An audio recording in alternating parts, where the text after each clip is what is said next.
Yes, good evening, good morning, good afternoon to you in your respective time. This is your brother Ismail speaking from Uganda, the Pearl of Africa. As you can see tonight, I want to speak to you about some very special case and the special thing about my continent, our continent. And this message is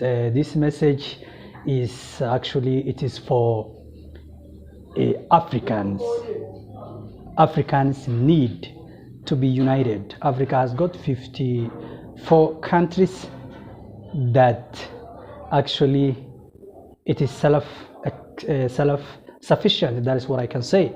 So tonight this video is going to talk about how pure Africa is. Africa has everything that it needs. We don't need anything from any continent, but we need one thing, and that is the realization of African continent, what they have and what they don't have. Actually, I believe that Africa, there is nothing that they don't have, they have. So tonight I want to share with you some very special message that was actually made by some brief African presidents. So before playing those beautiful messages that I liked, actually I don't want to speak about some particular African countries, but I'm saying all Africans. So before saying anything else, let's listen each other.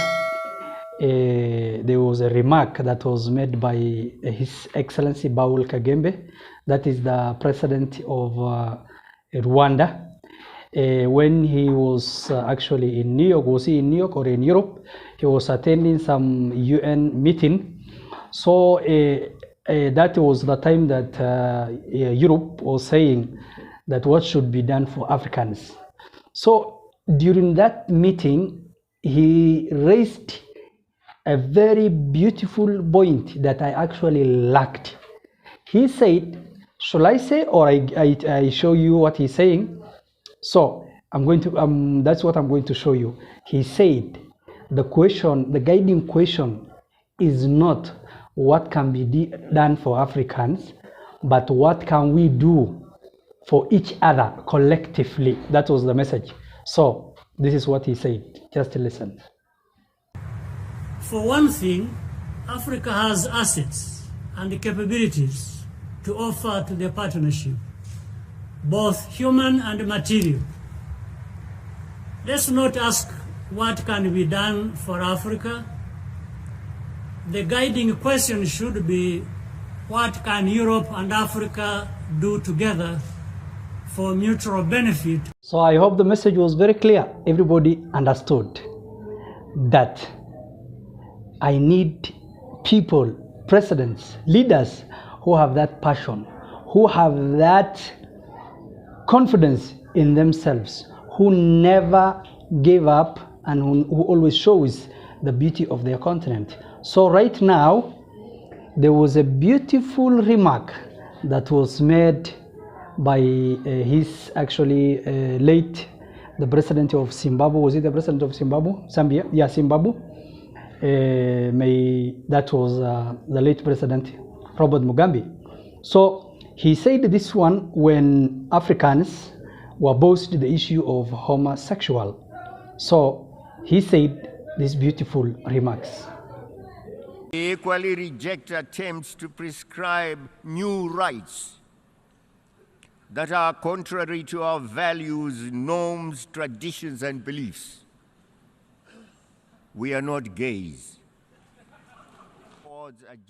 So that was good, right? So this is the situation where we want to talk about. I always tell you that Africans have whatever they need. They don't need anyone's help. They need themselves. So right now, let's go to the East Africa, where we are right now. That is His Excellency, the beloved president of the country that I am right now, none other than Yoweri Museveni, when he was talking about the value and traditions of Africa, that Africa should not be imposed anything that they want, that we are the ones who can decide what to do. So he said these things when he was asked a question in regard to homosexuality by a Christian, that is a journalist who works for CNN. So let's see what the remark he gave and the beautiful answer he gave to those people. Sexual and transgender people. Respect African societies and their values. If you don't agree, you just keep quiet. Let's manage our society the way we see. If we are wrong, we shall find out by ourselves. Just the way we don't interfere with yours.